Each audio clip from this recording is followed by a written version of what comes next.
Bapa di surga, kami datang dengan tangan kosong ya Tuhan, karena kami tahu kami memang orang-orang yang lemah. Kami tidak mampu ya Tuhan berbuat apapun tanpa Tuhan. Kami tahu betapa kami sangat-sangat membutuhkan anugerah-Mu ya Tuhan. Dan biarlah Tuhan kami yang datang dengan tangan kosong ini menerima kepenuhan yang daripada-Mu. Tuhan, Kau memberkati setiap kami. Tuhan, sebentar kami akan bersama membaca, merenungkan sebagian dari firman-Mu. Kami mohon ya Tuhan anugerah-Mu lagi. Berkati kami ya Tuhan. Dalam nama Tuhan Yesus kami berdoa. Amin. Saudara, satu bagian Alkitab, saya ajak kita buka dari Habakuk pasal yang ketiga. Habakuk pasal yang ketiga ayat 1 sampai 19. Saya bacakan bagi kita. Doa Nabi Habakuk menurut nada ratapan. Tuhan, telah kudengar kabar tentang Engkau, dan pekerjaan-Mu ya Tuhan ku takuti. Hidupkanlah itu dalam lintasan tahun, nyatakanlah itu dalam lintasan tahun. Dalam murka ingatlah akan kasih sayang. Allah datang dari negeri Teman, dan yang Maha Kudus dari pegunungan Paran. Keagungannya menutupi segenap langit, dan bumi pun penuh dengan pujian kepadanya.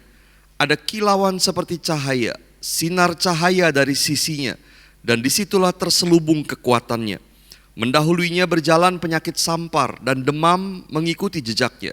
Ia berdiri, maka bumi dibuatnya bergoyang. Ia melihat berkeliling, maka bangsa-bangsa dibuatnya melompat terkejut. Hancur gunung-gunung yang ada sejak purba, merendah bukit-bukit yang berabad-abad. Itulah perjalanannya berabad-abad. Aku melihat kemah-kemah orang Kusyan tertekan, kain-kain tenda tanah Midian menggetar. Terhadap sungai-sungaikah ya Tuhan, terhadap sungai-sungaikah murka-Mu bangkit, atau terhadap lautkah amarah-Mu, sehingga Engkau mengendarai kuda dan kereta kemenangan-Mu? Busur-Mu telah Kau buka, telah Kau isi dengan anak panah. Engkau membelah bumi menjadi sungai-sungai. Melihat Engkau, gunung-gunung gemetar, air bah menderu lalu. Samudra raya memperdengarkan suaranya dan mengangkat tangannya.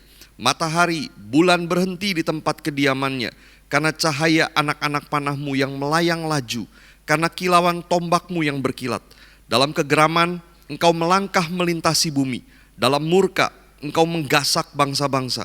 Engkau berjalan maju untuk menyelamatkan umat-Mu, untuk menyelamatkan orang yang Kau urapi. Engkau meremukan bagian atas rumah orang-orang fasik, dan Kau buka dasarnya sampai batu yang penghabisan. Engkau menusuk dengan anak panahnya sendiri kepala laskarnya yang mengamuk untuk menyerahkan aku dengan sorak-sorai. Seolah-olah mereka menelan orang tertindas secara tersembunyi. Dengan kuda-Mu Engkau menginjak laut, timbunan air yang membuih. Ketika aku mendengarnya, gemetarlah hatiku. Mendengar bunyinya, menggigilah bibirku. Tulang-tulangku seakan-akan kemasukan sengal, dan aku gemetar di tempat aku berdiri. Namun dengan tenang akan ku nantikan hari kesusahan yang akan mendatangi bangsa yang bergerombolan menyerang kami. Sekalipun pohon ara tidak berbunga, pohon anggur tidak berbuah, hasil pohon zaitun mengecewakan, sekalipun ladang-ladang tidak menghasilkan bahan makanan, kambing domba terhalau dari kurungan, dan tidak ada lembu sapi dalam kandang, namun aku akan bersorak-sorak di dalam Tuhan, beria-ria di dalam Allah yang menyelamatkan aku. Allah Tuhanku itu kekuatanku. Ia membuat kakiku seperti kaki rusa. Ia membiarkan aku berjejak di bukit-bukitku. Sampai semikian jauh saudara pembacaan bagian firman Tuhan. Saudara, jangan ditutup bagian itu karena kita akan melihat sedikit demi sedikit Habakuk pasal yang ketiga. Saudara, seringkali pada waktu memikirkan tentang doa, yang wajar adalah kita berdoa lalu Tuhan menjawab. Mungkin Tuhan berkata tidak, tapi itu berarti Tuhan punya maksud lain. Atau Tuhan berkata nanti, maka kita perlu kesabaran menunggu. Atau Tuhan berkata iya, dan kita menerima apa yang kita doakan. Tapi kitab Habakuk memberikan kita sebuah alternatif jawaban doa yang sangat unik. Dia berdoa minta pertolongan Tuhan, dan Tuhan tidak berkata tidak, nanti, atau ya. Tapi Tuhan berkata keadaan justru akan jadi lebih buruk daripada sekarang. Tapi percayalah, Tuhan pasti akan bertindak. He is in control. Nah saudara, pertanyaannya adalah bagaimana jika kita berdoa dan kemudian mendapat jawaban yang seperti ini. Kita berdoa meminta tolong kepada Tuhan, tapi jawabannya adalah keadaan justru akan menjadi lebih buruk daripada sekarang. Walaupun Tuhan pasti akan bertindak. Nah, saudara, pesan utama dari kitab Habakuk adalah percayalah kepada Tuhan apapun yang terjadi. Saudara, di tengah-tengah dunia hari ini kita bukan saja menghadapi masalah pribadi, juga masalah keluarga, juga situasi negara, situasi dunia kita. Dan Habakuk berkata bahwa orang percaya dapat dan harus bahkan percaya kepada Tuhan, tidak peduli betapapun hancurnya situasi yang sedang dihadapi. Nah, saudara, Habakuk waktu itu bernubuat ketika situasi kerajaan Yehuda sangat-sangat memprihatinkan. Saudara, Yehuda bukan kerajaan yang kuat waktu itu. Saat itu ada negara Asyur, superpower yang mulai melemah. Lalu ada negara Babel yang mulai menjadi superpower. Lalu ada negara Mesir yang juga sangat kuat sekali. Dan kerajaan Yehuda seperti terjepit di antara 3 negara yang sangat kuat ini. Secara internasional, politik mereka seperti itu. Situasi di dalam negeri saudara waktu itu juga sangat memprihatinkan. Saudara, waktu itu raja di Yehuda adalah raja boneka yang diangkat oleh Mesir. Yoyakim namanya. Dan raja Yoyakim adalah raja yang sangat jahat, tidak adil, memeras, menindas rakyatnya. Kejahatan demi kejahatan juga dilakukan oleh para pejabatnya, bahkan termasuk para nabi dan imam di dalam kerajaan itu. Saudara, maka apa lagi yang bisa diharapkan? Situasi internasional mengerikan. Kondisi dalam negeri korup sekali. Bahkan para pemimpin agama juga melakukan kejahatan. Lalu apa yang bisa diharapkan? Tetapi saudara, yang membuat Habakuk tidak mengerti adalah Tuhan tampaknya diam saja. Saudara, ini kondisi yang dikeluhkan Habakuk. Kalau saudara membaca di dalam pasal yang pertama, dia berteriak, berapa lama lagi Tuhan aku berteriak tetapi tidak kau dengar. Aku berseru kepadamu penindasan tapi tidak kau tolong. Saudara, Habakuk berseru kepada Tuhan, dia memohon Tuhan untuk bertindak, lakukan sesuatu atas berbagai kejahatan, dosa yang terjadi di tengah-tengah bangsanya, atas situasi yang hopeless sekali yang sedang dihadapi. Dan akhirnya Tuhan memang menjawab dia. Tetapi jawaban Tuhan sama sekali di luar bayangan Habakuk. Saudara, karena Habakuk diberitahu bahwa di depan sana bukan pengharapan seperti yang dia inginkan, tetapi justru kehancuran yang lebih parah yang akan terjadi. Karena Tuhan berkata dia akan membawa bangsa Babel datang menyerang dan menghancurkan bangsa Yehuda. Saudara, Habakuk tidak bisa mengerti. Bangsa Babel adalah bangsa yang kejam, jahat. Mengapa Tuhan akan membawa bangsa seperti ini, bangsa yang lebih jahat daripada bangsa Yehuda, untuk menghancurkan Yehuda? Saudara, itu seakan-akan penyembuhan dari Tuhan lebih parah daripada penyakitnya. Dia tidak bisa mengerti, saudara, bagaimana mungkin Tuhan mengatakan akan melakukan itu. Sesuatu yang lebih parah akan terjadi. Dan seluruh bangsa, umat Tuhan termasuk di dalamnya orang-orang benar, akan menderita semua. Tidak masuk akal bagi Habakuk. Dan Habakuk meratap, mengapa Tuhan melakukan itu? Saudara, di pasal yang kedua dari kitab Habakuk, dia menggambarkan dirinya seperti seorang penjaga menara, menunggu datangnya berita. Dia menunggu jawaban Tuhan atas protes yang dia lontarkan itu. Apa jawaban Tuhan? Dan Tuhan kemudian menjawab dia dengan penglihatan yang kita baca di dalam bagian ini, pasal yang ketiga ini. Saudara, mari kita perhatikan lebih detail ayat 3-7 terlebih dahulu. Saudara, Habakuk berkata di sana, dia melihat Allah datang dari negeri Teman, yang maha kudus dari pegunungan Paran. Nah, saudara, kedua daerah itu adalah daerah yang dilewati Israel waktu berjalan dari Mesir menuju Kanaan. Artinya, saudara, dia melihat Tuhan datang dari tempat yang sama di mana pertama kali Tuhan menyelamatkan umatnya. Tuhan yang sama yang sudah menyelamatkan mereka keluar dari perbudakan di Mesir, mereka pernah melalui tempat itu bersama dengan Tuhan. Sekarang Tuhan datang dari sana juga untuk menyelamatkan mereka. Dan kedatangannya saudara dikatakan begitu agung, keagungannya menutupi segenap langit. Dan bumi dikatakan penuh dengan pujian kepadanya. Disambung ayat yang keempat. Bukan saja keagungannya menutupi langit, bumi penuh pujian, tapi ada kilauan seperti cahaya dari dirinya. Dikatakan disitulah terselubung kekuatannya, ada kuasa yang nampak di dalam terang cahaya itu. Nah saudara, kita bisa bayangkan apa yang dilihat oleh Habakuk. Dia melihat Tuhan dari arah padang gurun, dari arah yang sama yang pernah mereka lalui di mana Tuhan menyelamatkan mereka dan membimbing mereka. Sekarang Tuhan datang lagi dari sana dengan keagungan, cahaya berkilauan, kekuatan yang luar biasa. Bumi penuh pujian kepadanya. What a vision, saudara. Penglihatan yang luar biasa sekali yang dia lihat. Sayang dia gak punya video saudara waktu itu ya. Merekam apa yang dia lihat begitu. Yang menarik surah ayat 5, dikatakan begini. Mendahului Tuhan itu berjalan penyakit sampar dan demam, atau lebih tepat tulah itu mengikuti jejaknya. Jadi sampar di depan, tulah di belakang. Apa maksudnya? Saudara, sampar adalah salah satu alat Tuhan untuk menghakimi. Berkali-kali di dalam Alkitab itu digambarkan sebagai cara Tuhan menghakimi. Maka mungkin maksudnya adalah Tuhan yang datang dengan kemuliaan ini, datang untuk menjalankan penghakiman. Sampar di depan, tulah di belakang. Tapi siapa yang dia hakimi? Kita teruskan dulu saudara. Ayat 6-7. Dilukiskan akibat kedatangan Tuhan. Dikatakan bumi dibuat bergoyang, bangsa-bangsa melompat terkejut, mungkin lebih tepat gemetar atau goncang. Gunung-gunung, bukit-bukit hancur, lalu kemah orang Kusyan, kain tenda tanah Midian menggetar. Saudara, Kusyan dan Midian itu adalah orang Beduin yang tinggal di tenda-tenda di padang pasir. Artinya saudara, kedatangan Tuhan efeknya adalah seperti menimbulkan angin yang kuat sekali. Melanda perkemahan mereka, padang pasir tempat tinggal mereka. Dan semua orang gemetar ketakutan. Saudara, ini yang dilihat oleh Habakuk. Saudara bayangkan lagi-lagi, what a vision.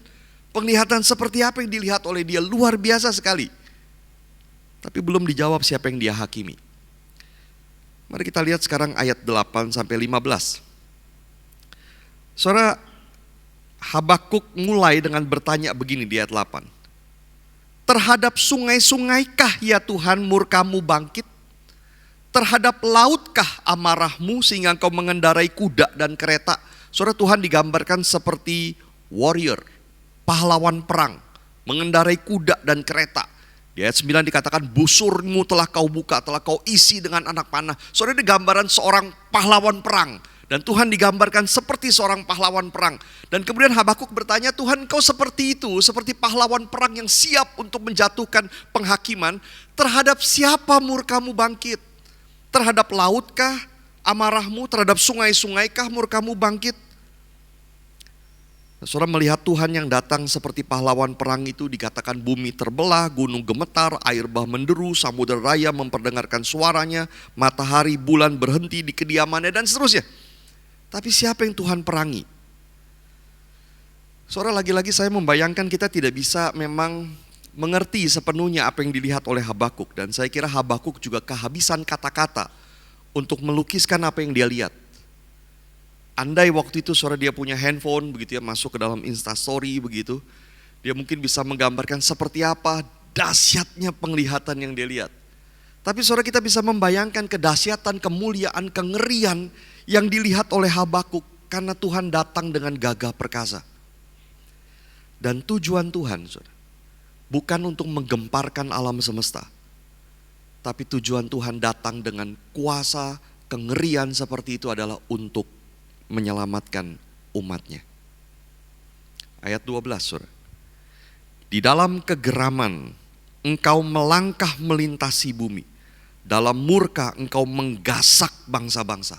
Atau mungkin lebih tepat menginjak bangsa-bangsa. Ayat 13. Engkau berjalan maju untuk menyelamatkan umatmu. Untuk menyelamatkan orang-orang yang kau urapi. Habakuk melihat Tuhan bergerak maju dengan seluruh kemuliaan, kengeriannya itu untuk menyelamatkan umatnya. Tuhan berperang dengan musuh daripada umatnya. Dan saudara bisa membayangkan bagaimana hancurnya musuh-musuh Tuhan. Diperangi oleh Tuhan yang seperti ini. Ayat 12-13 dikatakan Tuhan meremukkan tempat tinggal orang fasik dari atas sampai ke dasar. Tuhan menusuk dengan anak panahnya kepala laskar musuh yang mengamuk. Saudara, di gambaran perang. Umat Tuhan yang tertindas, menjerit di dalam kelemahan, tiba-tiba dibela.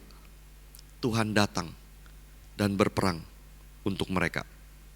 Ayat 15, saudara, gambaran terakhir adalah Tuhan dengan kudanya menginjak laut, timbunan air yang membuih. Seakan-akan Tuhan seperti seorang pahlawan perang yang sudah menang, mengalahkan semuanya, sekarang duduk di atas kuda dengan gagah di tepi pantai. Saudara bayangkan gambaran yang seperti itu. Dan inilah penglihatan yang dilihat oleh Habakuk.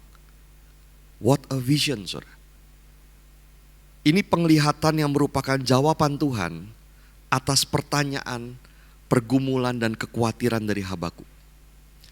Saudara kalau membaca kitab Habakuk, di pasal 2 Tuhan sudah memberikan jawaban kepada Habakuk sebetulnya atas pertanyaan dia. Tuhan berkata orang benar akan hidup oleh percayanya. The just shall live by faith. Artinya Tuhan seperti berkata begini kepada Habakuk. Habakuk tetaplah percaya. Umat Tuhan tetaplah percaya. Dan kau akan hidup oleh percayamu itu. Dan Habakuk mungkin sudah puas dengan jawaban itu. Dia sadar dia harus tetap percaya kepada Tuhan. Sekalipun keadaan akan sangat hancur karena Babel datang menyerbu. Dia tahu dia harus percaya. Dia sudah puas dengan jawaban itu. Tapi penglihatan di pasal 3 ini memberikan kepada Habakuk kekuatan yang lebih besar. Tuhan menunjukkan siapa dirinya. Dan dia datang dengan kuasa, dengan penghakiman, dengan kedahsyatan, siap berperang dengan musuh-musuh umatnya. Untuk menyelamatkan umatnya. Kepada penglihatan seperti ini, saudara, melihat penglihatan yang seperti ini, Habakuk menjatuhkan dirinya ke dalam penyembahan. Saudara, ketika penglihatan ini selesai, kita mendengar respons dari dia. Ada dua hal, saudara. Mari kita melihat ayat 16. Ketika aku mendengarnya, saya baca ayat 16. Ketika aku mendengarnya, gemetar hatiku. Mendengar bunyinya, menggigilah bibirku. Tulang-tulangku seakan-akan kemasukan sengal. Dan aku gemetar di tempat aku berdiri. Namun dengan tenang akan kunantikan hari kesusahan yang akan mendatangi bangsa yang bergerombolan menyerang kami. Dia gemetar mendengar rencana Tuhan. Mungkin gemetar karena membayangkan betapa ngerinya penderitaan yang akan terjadi. Mungkin dia gemetar membayangkan kedahsyatan Tuhan, kita tidak tahu. Tapi dia berani berkata, dengan tenang aku nantikan hari di mana Tuhan menyatakan keselamatan itu. Dengan tenang ku nantikan hari kesusahan yang akan mendatangi musuh kami itu. Saudara, saya bolak-balik merenung ini dan bertanya, Tuhan, kalau saya di posisi Habakuk, bagaimana saya bisa tenang? Dia harus menghadapi situasi yang sangat tidak enak. Dan semakin lama akan semakin kacau. Sampai penyelamatan Tuhan dinyatakan. Dan dia berkata, dengan tenang aku nantikan itu. Bagaimana dia bisa tenang? Yang kedua, saudara, ayat 17 dan 18. Dia berkata begini, sekalipun pohon ara tidak berbunga, pohon anggur tidak berbuah, hasil pohon zaitun mengecewakan, sekalipun ladang-ladang tidak menghasilkan bahan makanan, kambing domba terhalau dari kurungan dan tidak ada lembu sapi dalam kandang, namun aku akan bersorak-sorak di dalam Tuhan, beria-ria di dalam Allah yang menyelamatkan aku. Saudara, bagaimana bisa? Pohon ara, pohon anggur, pohon zaitun, ladang, kambing domba, lembu sapi, semua tidak ada lagi. Itu berarti tidak ada makanan, tidak ada harta. Bagaimana bisa hidup dalam kondisi begitu? Tapi Habakuk berkata, aku akan bersorak-sorak dan beria-ria. Saudara, hari ini kita mungkin tidak mengalami apa yang dialami oleh Habakuk. Tetapi sama seperti Habakuk, kita juga harus menjalani kehidupan yang penuh dengan segala kesulitan dan masalah. Nah, kadang-kadang saudara, di dalam masalah kita betul-betul tidak bisa melihat jalan keluarnya. Seperti gelap sekali. Kalaupun di depan sepertinya kita merasa ada harapan, itu masih lama dan kita tidak tahan menanggung penderitaan sekarang ini. Saudara, maka saya juga bertanya, Tuhan, bagaimana kita bisa berkata, dengan tenang ku nantikan hari penyelamatan Tuhan. Dan sekalipun semua hancur, aku akan bersorak-sorak dan beria-ria di dalam Tuhan. Saudara, apakah Habakuk tidak takut?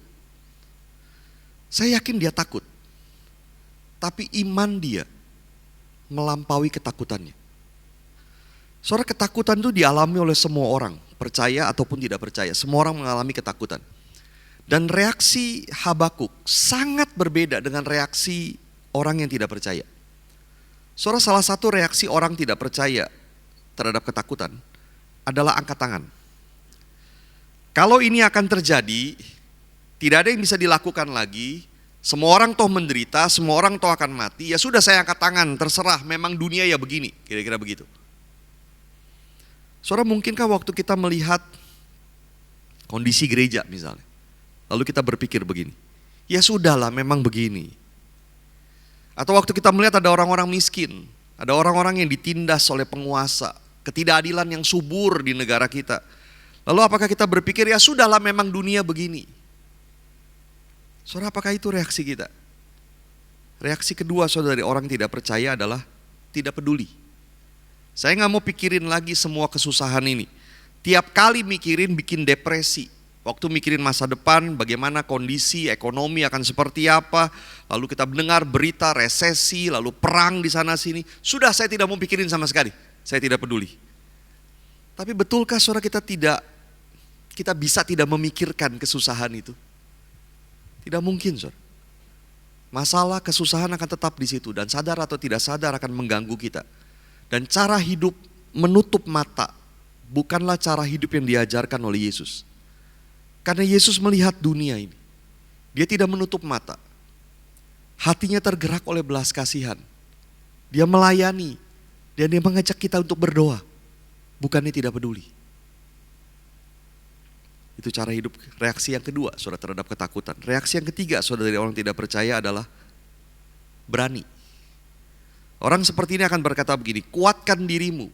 Hadapi ini dengan dagu terangkat, begitu ya. Jangan biarkan masa depan menekan, jangan biarkan dirimu lemah, kita pasti bisa, begitu. Saudara, tentu bagus kalau kita bisa seperti itu. Tapi jujur kadang-kadang memang ada masalah-masalah dalam hidup kita. Seperti yang dihadapi oleh Habakuk yang membuat lutut gemetar, bibir gemetar, dan tidak bisa dipungkiri kita takut. Lalu apa yang harus kita lakukan? Saudara, reaksi orang percaya dalam menghadapi ketakutan seharusnya adalah dengan tenang, percaya kepada Tuhan, dan bersorak-sorak di dalam Tuhan yang menyelamatkan. Dan itulah yang dilakukan oleh Habakuk. Dia melihat Tuhan seperti apa.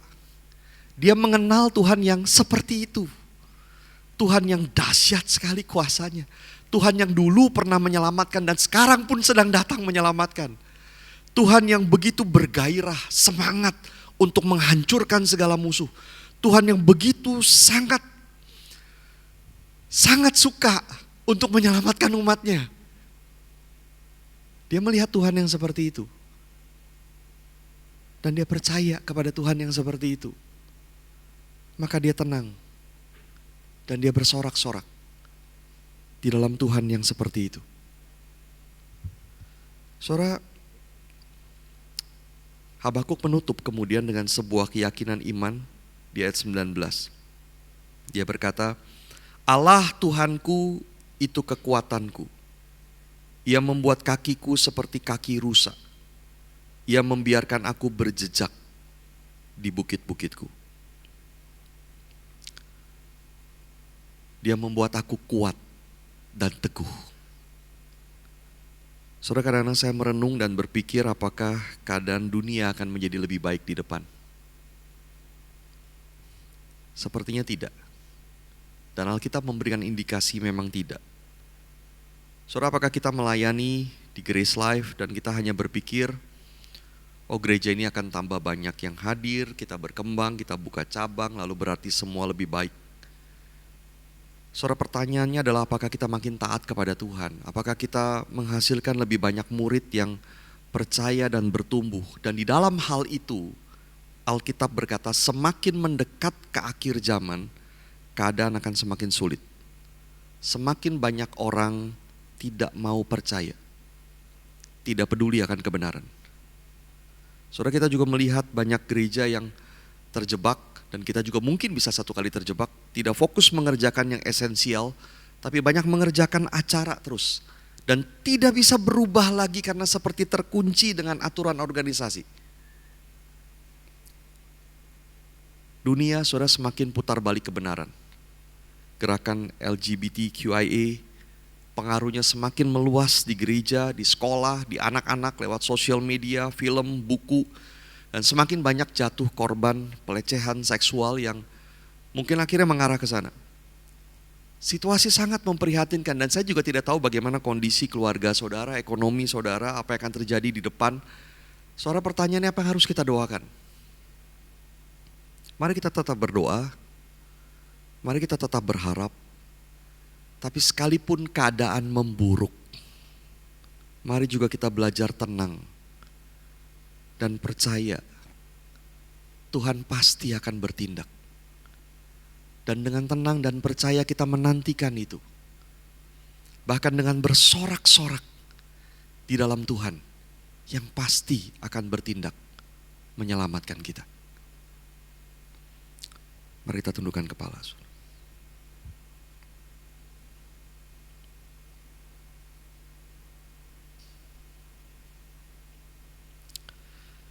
Saudara, mari kita teduh sejenak dan mari kita berdoa kepada Tuhan.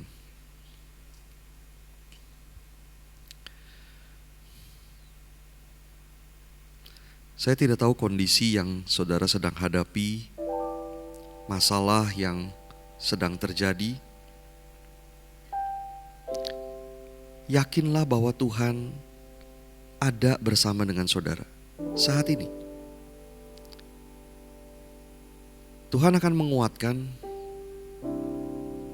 Tuhan menyertai, sekalipun kadang pertolongannya seperti tidak terlihat. Tapi Dia sungguh ada bersama denganmu. Dan di depan sana Dia pasti akan bertindak, menyelamatkan orang yang percaya kepadanya, umatnya. Dia sangat suka untuk melakukan itu. Dia sangat bersemangat untuk menyelamatkan kita.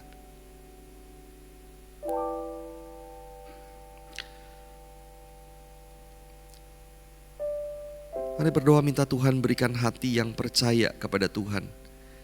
Kita mengenal siapa Tuhan.